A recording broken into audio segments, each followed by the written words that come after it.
So today we have a new watch. It's called Haylou. I'm just gonna call it Haylou because I don't know how it's actually pronounced. So this one is a watch made by Xiaomi, or a Xiaomi subsidiary. And what it is, it's a $30 watch. So you can buy it anywhere from $25 to like $35.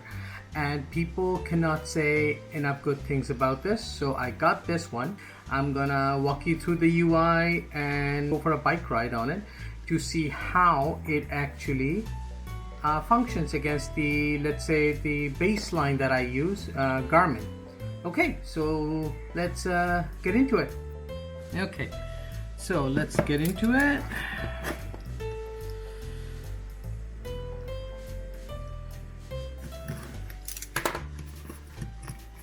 Pretty simple packaging, as you can see.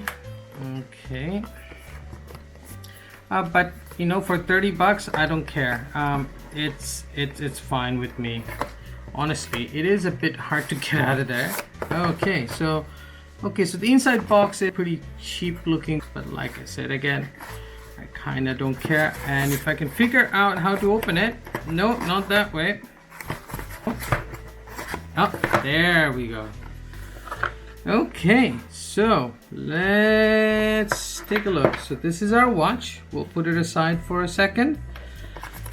Pretty simple packaging, honestly. Cable for charging. All right, let's take a look. How strong is it? Okay, so it's pretty strong. I mean, you're not going to be able to hang on to your watch with it, but you know, once it's on it, it stays on it.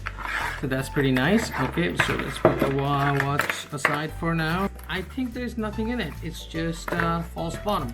Okay, so, and this is what you get. A quick get started guide, I suppose. And oh yeah, and it also tells you about the app you need to download. Okay, so we'll put it aside for now. Let's take a look at our watch. Okay, so it got a sticker on. Ooh, this is actually quite a nice looking watch. Let's take a look at the size. So as you can see, it's 45 millimeter. I don't know if you guys can see that exactly. So single button. There is some sort of polycarbonate on the back. I'm guessing to keep the cost down. It should be pretty good. Good to see that it's 22 millimeter watch bands and quick change. So that's all nice. You know, the construction is quite surprising for 30 bucks. It looks quite premium. You could put different type of watch bands on it and it would probably look quite nice. Okay, so let's see if there's any juice left on this thing. Oh wow, it does. Okay, so what we'll do, we'll get the app going and download the app and install it, and then we will go ahead and set up the watch. Okay, so once I registered a new account with Haylou, it took me to this page. So as it turns out, the app tells you to give it bunch of what do you call permission to do things. So it just says, oh, give us all the permission. So in that sense, I will allow it. And you know, having access to your contact and all that kind of stuff, it's actually would help track your whatever it needs to be. So it does need all this access, so let's give it. And then it also says that battery optimization, I said do not optimize. That's good. And then it says display over other apps. I don't know if it needs it, but sure, why not? Okay, so we have given it all of it. Storage and cache, okay, doesn't matter.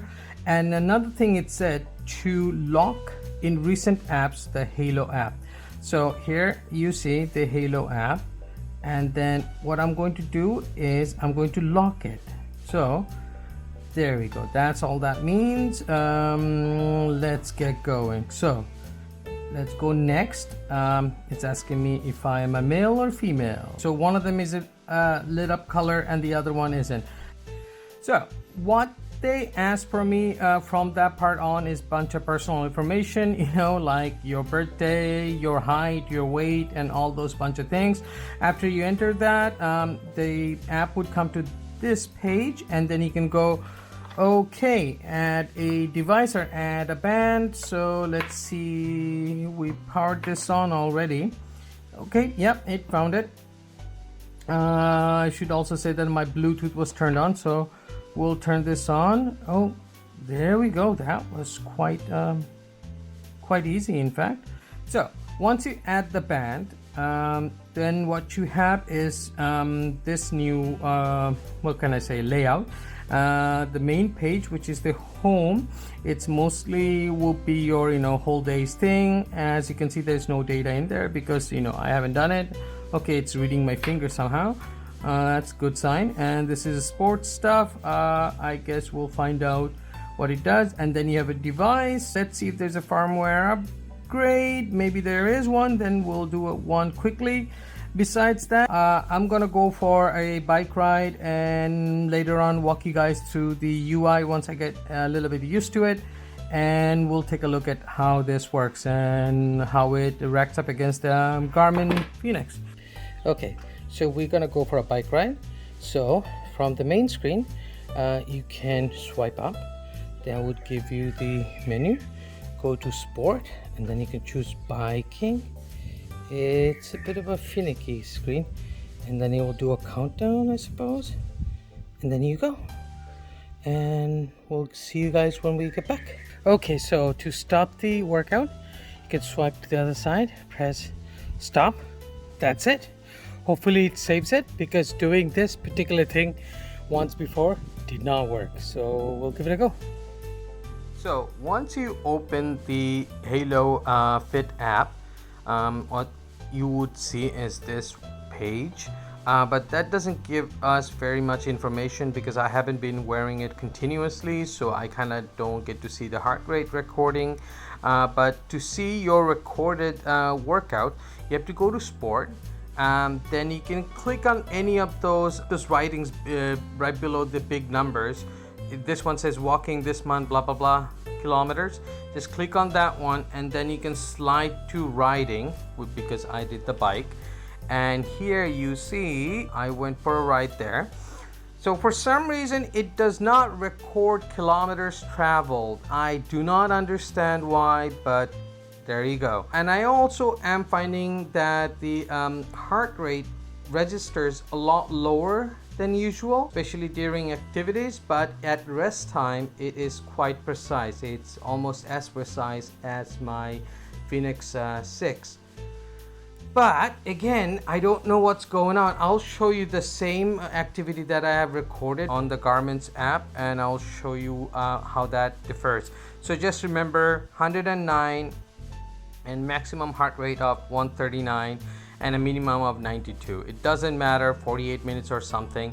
I think I forgot to stop the Garmin one for a bit, so it might show up a little bit higher. So let's look at the chart. So by chart, they do mean just one chart. So it just shows your heart rate, and that's it.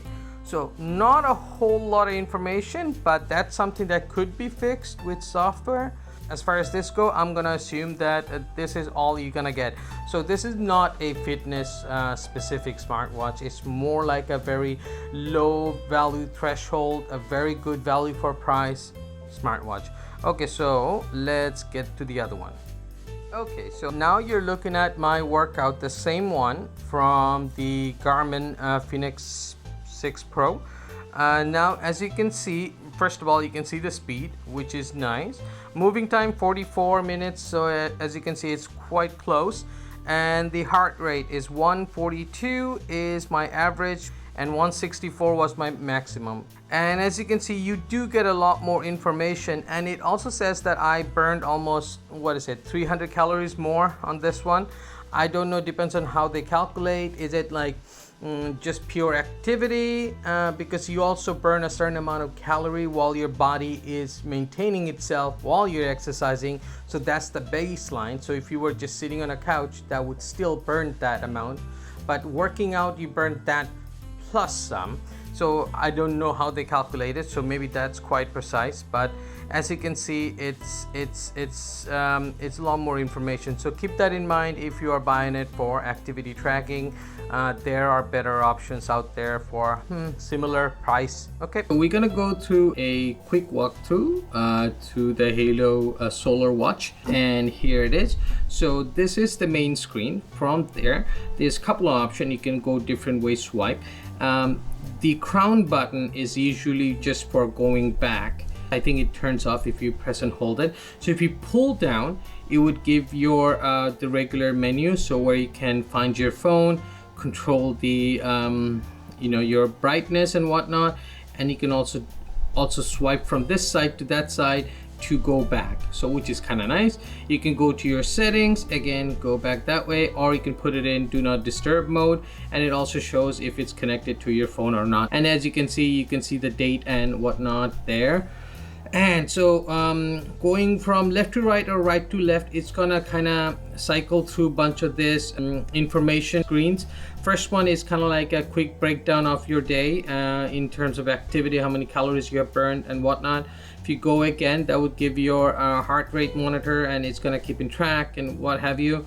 And the next one is sleep tracking. Again, nothing's on it right now. And the one after will be the weather. And the weather, after weather, you have a kind of breathing exercise. So how do you change the watch face? So the way pressing and holding doesn't do anything here. So you gotta swipe up. Actually, no, you gotta swipe down and go to your settings, and then you have watch faces. Now you only have access to 5. This one does not have any way up adding extra watch faces, and there's a variety of it here. I think my favorite is this one because it shows you a lot of information and your what do you call the temperature and everything, so that's kind of nice. My biggest gripe with this watch, it's the straps. Okay, so here's the problem. I don't know if you can see, it's slightly bent here, so the regular 22mm straps will not fit. It just doesn't work. So even if you think that, oh, this one says 22, so it should work, it doesn't. I wish I knew that, but keep in mind guys, it's 30 bucks, and the one that comes with it is quite comfortable and it's secure. So you have to get it either from them or try to bend your little quick change bars. But besides that, in fit and finish and feature, I think it's a great value for 30 bucks.